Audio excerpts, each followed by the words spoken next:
The boardroom on the 40th floor smelled of espresso and tension, the kind of tension that builds for months before it finally breaks. Rain tapped softly against the glass walls, blurring the skyline into gray streaks. And inside, nobody dared to breathe too loudly. Vanessa Cole stood at the head of the table, her palm slamming down on a folder of quarterly reports, the sound sharp enough to make 3 executives flinch. Her voice, when it came, was ice wrapped in silk. "Do as I said," she told him, "or quit." Every eye in the room turned toward the man sitting across from her, waiting for him to lower his head the way he always had. The way everyone always did when Vanessa spoke like that. The polished table between them reflected the gray light pouring through the windows, and around its edges sat a dozen executives who had all, at one point or another, learned exactly how far they could push back against the woman at the head of the room, which was to say not very far at all. Papers rustled quietly as people shifted in their seats. And somewhere down the hallway a phone rang unanswered, the sound swallowed by the thick silence that had settled over the room like a held breath. But Nathan Reeves did not lower his head. He closed his laptop slowly, the click of the lid unnaturally loud in the silence, and slid his notebook into his worn canvas backpack without a trace of anger on his face. "Fine," he said quietly, and stood. He did not raise his voice. He did not argue. He simply walked toward the door, and he did not look back, not even once, though every person in that room silently begged him to. 10 minutes later, the first alert flashed red across the operations dashboard, 3 floors below, and by the time anyone understood what was happening, the entire global system had already begun to fail, and Vanessa Cole would soon discover that the quiet man she had just dismissed had been the very heartbeat of the company she thought she controlled. Long before that morning, Nathan had always been the first person through the glass doors of the company, arriving while the lobby lights were still dim and the coffee machines had not yet been switched on. He liked the quiet of those early hours, the way the building felt like it belonged only to him before the noise of 1,000 employees filled it again. Colleagues who worked beside him for years described him the same way, a man who solved problems nobody else could touch and never once mentioned it afterward. He never took credit in meetings, never positioned himself for promotions, never played the games that climbed corporate ladders in that city. When a junior engineer broke a critical database at 2 in the morning, it was Nathan who fixed it before sunrise and told no one whose mistake it had been. Around the office, people had a name for him, spoken with quiet respect rather than mockery. They called him the quiet problem solver. Because whatever broke, whatever failed, whatever threatened to collapse under the weight of ambition and deadlines, Nathan found a way to hold it together without asking for applause. He was 39 years old, a single father who never brought his personal life into the office, and colleagues sensed there was a story behind his composure that he simply chose not to tell. He led the systems engineering team with a calm authority that needed no volume, and even the most difficult clients softened when he spoke. Because his words were always precise and never wasted, he kept a small collection of sticky notes along the edge of his monitor, reminders of birthdays and anniversaries belonging to people on his team rather than himself, and every year without fail, those small gestures arrived on time, a card here, a quiet word of congratulations there. New hires often mistook his silence for coldness during their first week, only to discover within a month that he was the person who stayed late to help them without ever making them feel foolish for asking. He rarely spoke about his life outside the office, though occasionally a photograph on his desk hinted at a world beyond the glass walls, one he protected fiercely and never discussed even with his closest colleagues. Vanessa Cole had taken over the company only 8 months earlier, stepping into the chief executive role after her father quietly retired to a house by the coast. She was 38, sharp as glass, and utterly convinced that perfection was not an aspiration but a requirement. She had built her reputation on discipline, on demanding excellence from everyone around her, and on believing that emotion had no place inside a boardroom built to make billion-dollar decisions. She despised being questioned, especially by men who spoke less and somehow commanded more respect than she did. And from her very first week, Something about Nathan's calm resistance to her authority unsettled her deeply. She saw his silence as defiance rather than restraint. And she decided almost immediately that he was a problem she would eventually need to solve.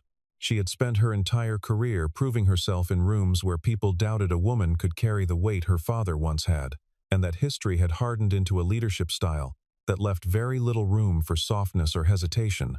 Colleagues who had known her since business school described a woman who studied every competitor's failure with obsessive precision, determined never to repeat a mistake that might be used against her.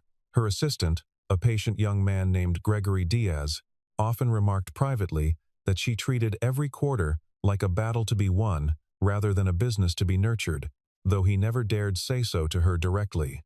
What Vanessa did not yet understand was that the empire she had inherited had been quietly held together, for years, by exactly the kind of person she was determined to break. The conflict did not arrive all at once. It arrived the way most disasters do, in small decisions that seemed reasonable in isolation, but catastrophic once stacked together. Vanessa announced, only weeks into her tenure, that she wanted to overhaul the entire system architecture that powered the company's global platform, a structure that had taken nearly a decade to build and that supported millions of users across dozens of countries. She wanted it modernized within 6 months, instead of the 18 the engineering team had proposed, and she wanted the budget for the transition cut by nearly a third to satisfy nervous investors watching the stock price too closely. She presented the plan with the confidence of someone who had rehearsed every objection in advance, distributing charts and projections that made the timeline look inevitable rather than reckless. Several junior executives exchanged uneasy glances across the table, but said nothing, having learned quickly that questioning Vanessa's numbers rarely ended well for the person doing the questioning. Nathan raised his hand in the very first strategy meeting where the plan was presented, and he spoke with the same calm he always carried, though everyone in the room could hear the seriousness underneath it. "The project is not ready," he told her plainly, explaining that rushing the migration without proper testing could destabilize systems that thousands of businesses depended on every single day. Vanessa listened, or appeared to, her arms crossed and her expression unreadable, and then she simply repeated the deadline as though he had said nothing at all. She was not interested in caution. She was interested in speed, in headlines, in proving to the board that she could move faster than her father ever had. In the weeks that followed, every meeting became a quiet battlefield, disguised as a conference room. Other department heads, watching Nathan push back again and again, chose silence instead, nodding along with whatever Vanessa proposed, because disagreement had already cost 2 vice presidents their positions that year. Nathan alone kept raising concerns, not out of stubbornness but out of a responsibility he felt toward the systems he had spent a decade protecting. He sent memos outlining specific risks, attached data showing failure points in early testing, and requested additional time that was denied before he had even finished asking. Vanessa began to view him not as a cautious expert, but as an obstacle standing between her and the vision she was determined to prove correct. She started excluding him from certain planning sessions, then re-including him only when a decision needed an engineer's signature to move forward. The distance between them widened with every passing week, and around the office, people began to whisper that something between the new chief executive and the quiet problem solver was heading somewhere it could not return from. Nathan never complained about the treatment, never gathered allies to defend him, never once raised his voice in frustration. And that composure, strangely, seemed to irritate Vanessa more than open rebellion ever could have. During one particularly tense planning session in late September, Vanessa brought in an outside consultant to review the migration timeline, hoping his findings would finally silence Nathan's objections once and for all. The consultant, after 2 weeks of study, quietly confirmed nearly everything Nathan had already warned about. Though his report used softer language and safer phrasing designed not to offend the woman paying his fee, Vanessa read the report late one evening, alone in her office, and chose to file it away without presenting it to the board, telling herself the timeline could still work if everyone simply committed harder to making it happen. The morning it finally broke was gray and ordinary, indistinguishable from 100 mornings before it, which made what happened feel even sharper in memory. The executive team had gathered to finalize the migration timeline, and Nathan arrived with updated data showing that 3 core systems were still failing stress tests under the accelerated schedule. He laid the report on the table calmly and explained, once more, that pushing forward without additional testing risked a catastrophic outage across the platform's most critical functions. Vanessa listened for exactly as long as her patience allowed, which was not very long at all that morning. And then she stood up from her chair with a sharpness that silenced the room instantly.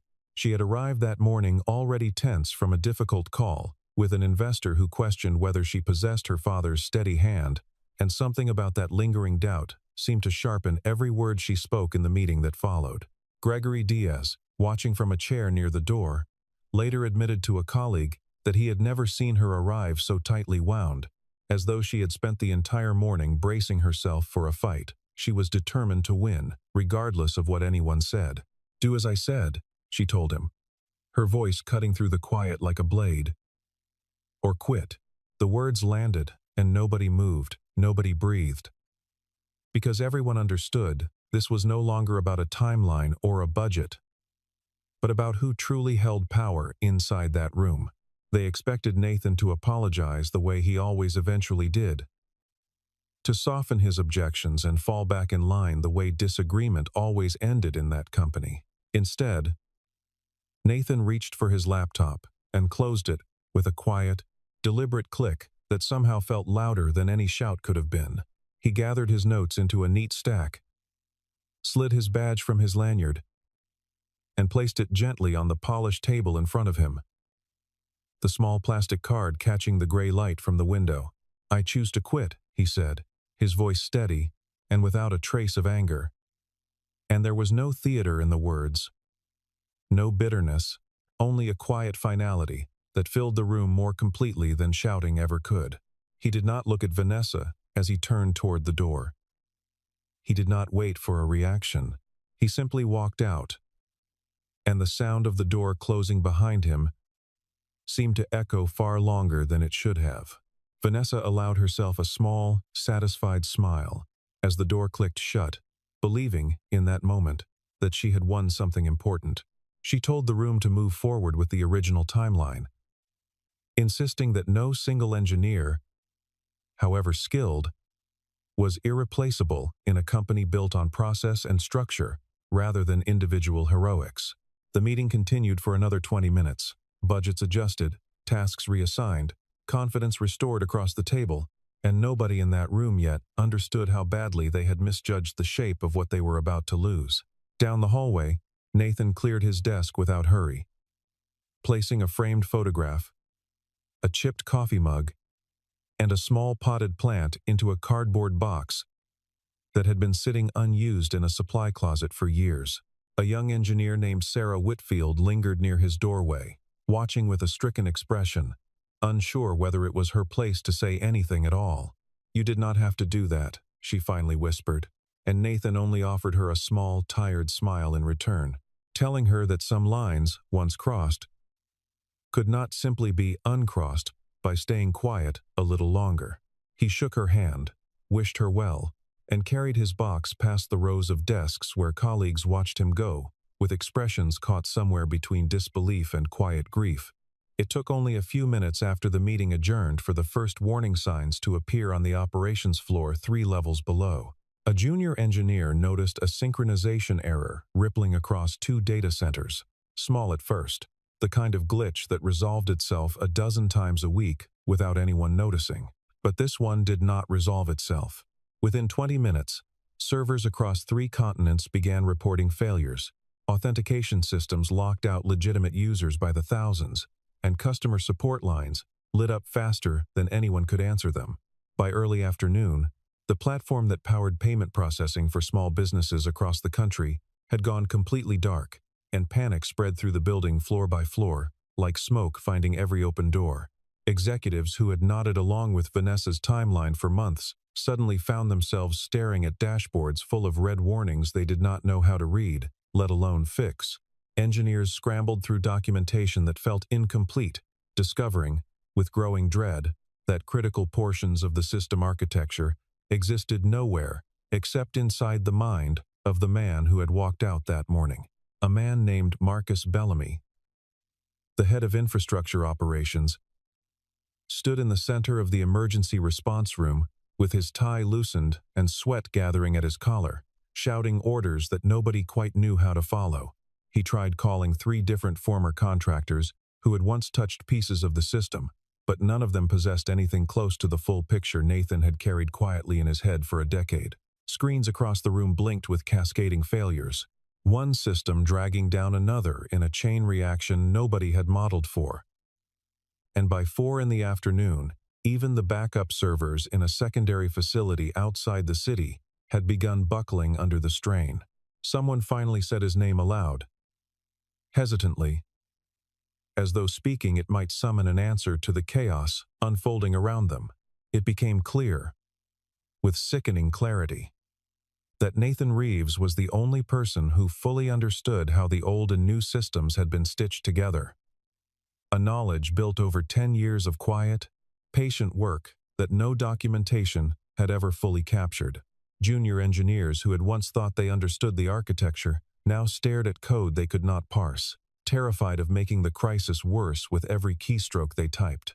Vanessa remained in her office through the early hours of the crisis, telling herself repeatedly that her team was more than capable, that no single individual should ever hold that much unchecked importance inside a company this large. She refused, for as long as she could manage, to consider that the decision she had made that morning might already be unraveling everything she had spent months trying to build. But as the hours passed and the outage spread instead of resolving, doubt began creeping into the edges of her certainty, quiet and persistent, the way water finds its way beneath a locked door. She called Gregory into her office twice that afternoon, asking questions he could not answer, pacing between the window and her desk in a way her assistant had never once witnessed in 8 months of working closely beside her. By early evening, she had stopped pretending the situation would resolve itself, though she still had not spoken Nathan's name aloud, as though avoiding it might somehow delay the reckoning she could already feel approaching. It was the older employees, the ones who had been with the company since its earliest years, who began quietly filling in the picture that Vanessa had never bothered to see. They gathered in small clusters near the emergency response room, trading stories in hushed voices about the man who had just walked out. Years earlier, they recalled, it had been Nathan who discovered a ransomware attack hidden inside the payroll system before it could spread, working through 3 straight nights to contain it without ever telling senior leadership how close the company had come to disaster. A woman named Patricia Lowry, who managed the payroll department during that incident, still remembered the morning Nathan quietly handed her a printed report showing the threat had been fully contained, offering no explanation of the sleepless nights it had cost him. She had assumed, at the time, that the fix had been routine, a small technical matter handled by the systems team as a matter of course, and only years later did she learn from a colleague how close the company had actually come to losing every employee's financial records that week. They remembered the countless late nights he had spent alone in the server room, fixing critical failures long after everyone else had gone home, never once submitting overtime requests or asking for recognition the following morning. Competing firms had tried repeatedly to recruit him over the years, some offering salaries nearly double what he earned, and every single time, without exception, he had quietly declined and stayed. He never negotiated for raises even when his work clearly justified them, and colleagues admitted, almost with shame now, that they had simply assumed his silence meant he did not want more, rather than understanding it as loyalty freely given. An older director named Harold Pruitt, who had worked alongside Nathan since the earliest days of the company, remembered a winter storm years earlier, when the main data center in the Midwest lost power for nearly 18 hours. Nathan had driven through the storm himself, chains on his tires, to manually restart backup generators nobody else knew how to operate, arriving home only after the entire regional network had come back online. Harold admitted, quietly, that he had never once thanked Nathan properly for that night, assuming, as everyone always seemed to, that a man so calm and capable simply did not require gratitude the way other people did. Someone eventually pulled up the company's patent records out of curiosity, and what they found sent a ripple of stunned silence through the room. Nathan's name appeared on nearly a dozen filings, foundational technologies that had quietly become the backbone of the platform's entire competitive advantage. It became painfully clear that the very core of the system Vanessa had ordered rebuilt in 6 months had been designed, from the ground up, by the man she had just forced out of the building. The realization landed on everyone present with a kind of collective guilt. The uncomfortable understanding that they had watched him carry the company for years and said nothing when he was finally pushed too far. Word of these discoveries eventually reached Vanessa through a nervous assistant who relayed the details in fragments, unsure how her employer would react to hearing them. Vanessa said nothing at first, simply staring out at the city skyline through her office window, the rain still falling steadily against the glass.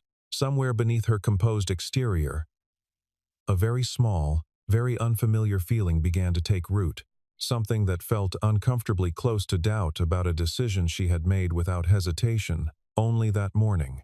The crisis did not stay contained within the building for long. By the following morning, financial news outlets were reporting the outage, and the company's stock price dropped sharply within the first hour of trading, wiping out months of gains in a matter of minutes. 3 of the company's largest clients called before 9 o'clock, demanding explanations, one of them threatening to terminate a contract worth tens of millions of dollars if the platform was not stabilized by the end of the week. Investors who had once praised Vanessa's aggressive leadership style now flooded her phone with calls demanding to know exactly what had gone wrong and who was responsible for allowing it to happen. Vanessa barely slept over the following nights, spending long hours pacing through an apartment that suddenly felt too large and too quiet for the weight pressing down on her. She reviewed technical reports she barely understood, sat through emergency meetings that produced no real solutions, and watched, helplessly, as engineers worked in exhausted shifts, trying to patch a system none of them had built. For the first time since taking over the company, she felt something crack beneath the confidence she had always worn like armor, a fracture she had no idea how to repair. In a moment, she would later struggle to explain, even to herself, Vanessa opened Nathan's personnel file late one night, something she had never once thought to do in all the months she had worked alongside him. What she found unsettled her more than any financial report from the crisis had managed to. 10 years of flawless performance reviews filled the file, each one more glowing than the last, describing a man who solved problems quietly, mentored junior staff without being asked, and never once generated a single complaint from a colleague or client. Tucked among the formal documents were letters, dozens of them, written by employees over the years, thanking Nathan for help he had given without any expectation of recognition. One letter described how he had stayed late for a week straight to help a struggling new hire understand a system nobody had properly explained to her. Another recounted how he had personally covered a shift so a grieving colleague could attend a funeral, never mentioning it to anyone afterward. Vanessa sat alone in her office long after midnight, reading letter after letter, and felt something heavy and unfamiliar settle in her chest. A feeling she eventually recognized, uncomfortably, as shame. One letter in particular stopped her completely, written years earlier by a woman who had since left the company, describing how Nathan had quietly arranged coverage for her entire team during a family emergency, without ever telling management the real reason behind the schedule change. The woman had written that she never properly thanked him because he had made it so easy to simply move forward, never lingering on his own kindness long enough for anyone to properly acknowledge it. Vanessa set the letter down and pressed her palms against her eyes, understanding now that the man she had dismissed in front of a room full of people had spent a decade quietly holding together not just a system, but the lives of everyone who depended on it. By the time morning arrived, Vanessa had made a decision that surprised even her closest assistant, who had never known her employer to act on impulse rather than calculated strategy. She would not send an email. She would not schedule a formal meeting through corporate channels. She got into her own car, alone, without her usual driver, or the security detail that typically shadowed her movements through the city. She drove first to a small coffee shop near the edge of downtown, a place a former colleague mentioned Nathan sometimes visited on quiet mornings. But the barista behind the counter said she had not seen him in days. From there, she tried the public library 2 blocks over, then a park where children's laughter echoed faintly beneath gray autumn skies. And still there was no sign of the man she had dismissed so easily 2 mornings earlier.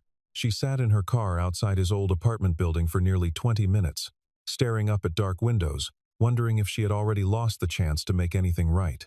At one point during her search, Vanessa found herself parked outside a small hardware store where, according to an old company directory listing an emergency contact, Nathan had once volunteered weekends fixing appliances for elderly neighbors in his building.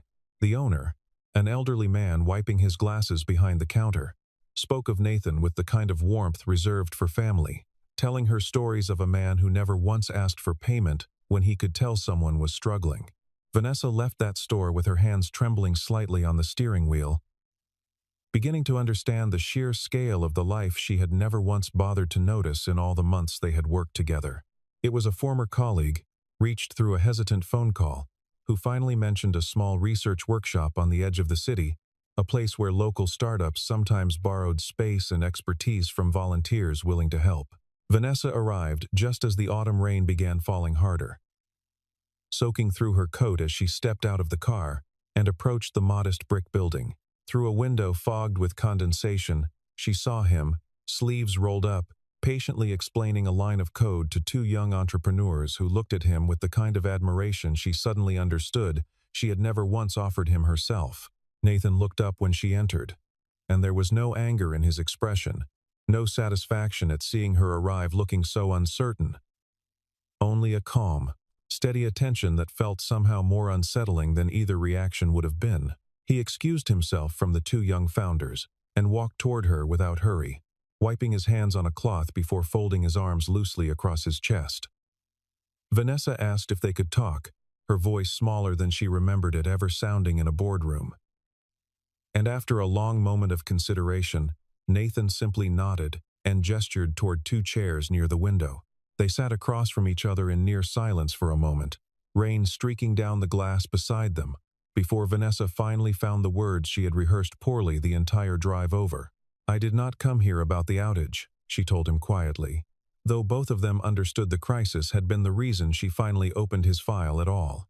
Nathan studied her for a long moment before he spoke, his voice as calm and unhurried as it had always been, even in the boardroom where everyone else had trembled. "I did not leave because of pride," he told her simply, watching the rain rather than her face as he spoke. "I left because you forced everyone in that room to choose between telling you the truth and keeping their job. And you made it very clear which one you valued more." He explained, without bitterness, that leadership was never about knowing every technical detail better than the people who worked for you. "A good leader," he said, "does not need to have all the answers, but she must be willing to listen when the people closest to the problem are trying to warn her." Vanessa sat with those words for a long moment, feeling them settle somewhere deeper than she expected, somewhere past the confident exterior she had built so carefully over years of proving herself in rooms that doubted her. She realized, with a clarity that felt almost physical, that she had spent months mistaking obedience for respect and silence for loyalty, when the truth had been the opposite the entire time. For the first time in longer than she could remember, Vanessa Cole did not know what to say, and the silence between them stretched on, comfortable in a way that surprised her. She asked him, finally, why he had never once pushed back harder, why he had simply absorbed months of dismissal without ever raising his voice or demanding to be heard the way anyone else might have. Nathan considered the question carefully before answering, telling her that shouting had never once changed a decision she had already made up her mind about, and that he had learned long ago to save his energy for the work itself rather than the argument. He admitted, quietly, that walking away had been the hardest decision he had made in years, not because he doubted himself, but because he genuinely cared about the people who would be left to deal with the consequences. That admission, more than anything else he had said, was what finally broke through the last of Vanessa's composure. "I am sorry," she finally said, and there was nothing performed about it. No boardroom polish softening the words into something easier to deliver. It was simply true, spoken plainly. The kind of apology she had never once offered anyone in her adult life because she had never believed she owed one. Nathan did not respond immediately, watching her carefully as though weighing the sincerity behind the words, and something in his expression, almost imperceptibly, began to soften. Vanessa did not ask him to return that day, understanding somehow that pushing too quickly would undo whatever fragile honesty had just passed between them. "If you do not come back," she told him quietly, gathering her coat as she prepared to leave, "I will still be grateful for everything you built, whether you ever step through those doors again or not." Nathan walked her to her car in silence, the rain finally beginning to ease, and as she pulled away from the curb, she caught a glimpse of him in the mirror, standing perfectly still, watching her go. 1 week later, the company's board of directors gathered for an emergency session that Vanessa herself had requested. A meeting unlike any she had called since taking over the role. She stood before them without notes, without the polished confidence she usually armored herself in, and admitted, plainly and without excuses, that the crisis had been born from her own refusal to listen. She told them she was reversing the accelerated timeline entirely, restoring the original 18-month plan the engineering team had proposed from the very beginning. She spoke, too, about culture, about how fear had quietly replaced honesty in every meeting room across the company under her leadership, and how she intended to change that starting immediately. Some board members exchanged skeptical glances, unaccustomed to hearing this particular voice admit fault so openly. But by the end of her remarks, even the most hardened among them seemed genuinely moved. As the meeting began winding toward its close, the doors at the back of the room opened quietly, and a hush fell over the assembled executives. One older board member, a woman named Eleanor Whitcomb, who had sat on the board since the company's founding, leaned toward a colleague and murmured that she had not seen a leader speak with that kind of honesty in this room in over 20 years. She had watched Vanessa's father build the company through decades of careful, patient decisions, and something about his daughter's admission that afternoon reminded her, unexpectedly, of the man he had once been before ambition and market pressure hardened him too. Nathan walked in, dressed simply, his old badge clipped once again to his belt, and made his way toward the front of the room without any announcement or fanfare. He was not there for the money, and everyone who knew him understood that immediately.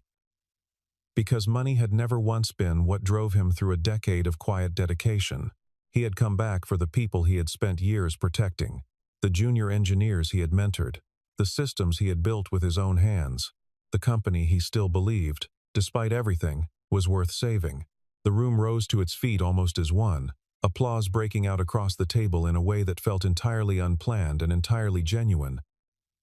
Unlike the rehearsed appreciation of corporate gatherings past, Vanessa stood at the front of the room and watched him, something unfamiliar and warm rising in her chest, as she realized how close they had all come to losing something irreplaceable.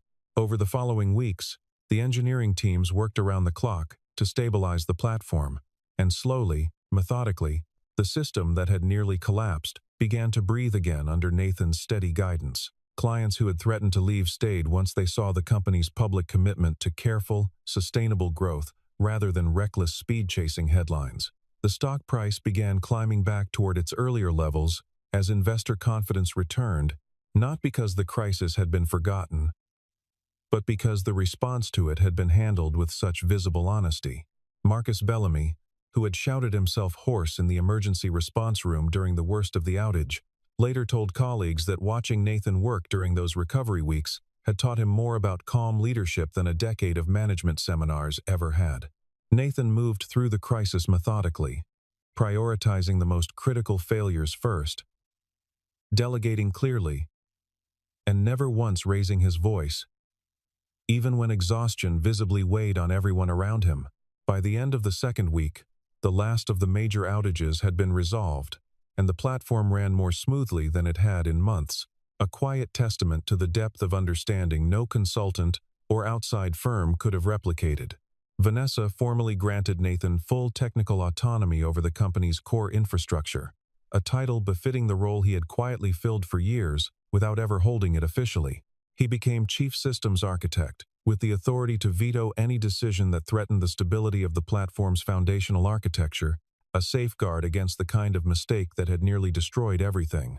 It was not a gesture of guilt, though guilt had certainly played its part. but a genuine recognition of a partnership that both of them slowly came to understand was necessary. The announcement of his new title spread quickly through every floor of the building, and for the first time in longer than anyone could remember, morale across the engineering division visibly lifted. Employees who had grown weary of leadership that valued speed over sustainability began to believe, cautiously, that something fundamental had actually shifted rather than merely been announced for appearances. Nathan accepted the new responsibility the same way he had always accepted everything else, without ceremony, simply returning to his desk on the 14th floor and beginning the quiet work of rebuilding what had nearly been lost. Their working relationship changed in small, deliberate ways over the following months, built not on dramatic declarations, but on the quiet accumulation of mutual respect, earned through countless late meetings and honest disagreements handled without fear.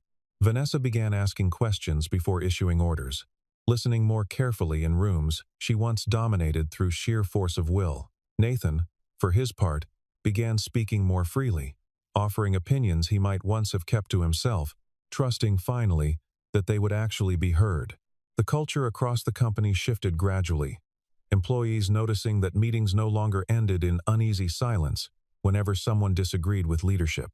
Sarah Whitfield, the young engineer who had once watched Nathan carry his box of belongings out the door, was promoted that spring to lead her own small team, something she credited, in a note she left on his desk, to watching him prove that quiet integrity could outlast any amount of pressure.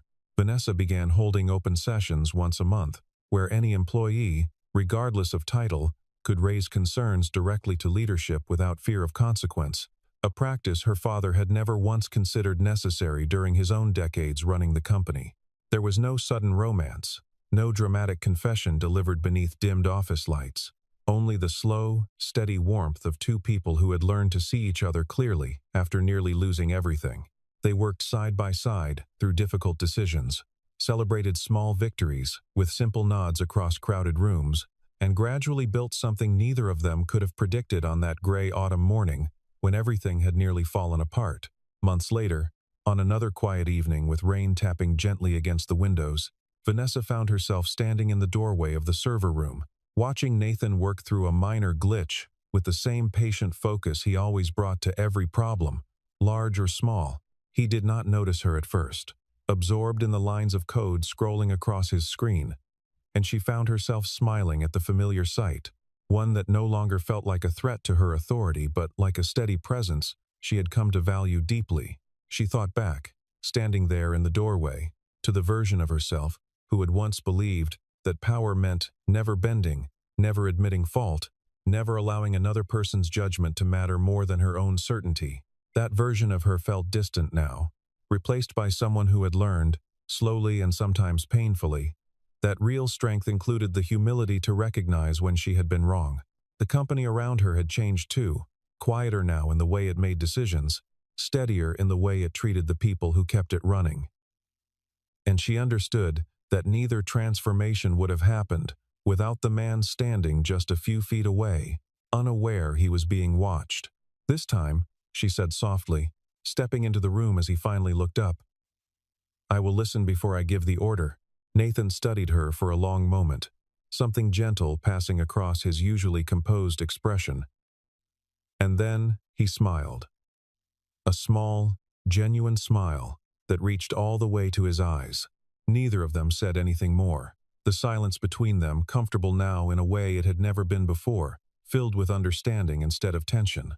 Outside, the city lights blurred softly through the rain-streaked glass, and somewhere far above the noise and ambition that had once defined that company, a quieter kind of leadership had finally taken root, one measured not in commands given but in trust rebuilt, one late evening and one honest conversation at a time.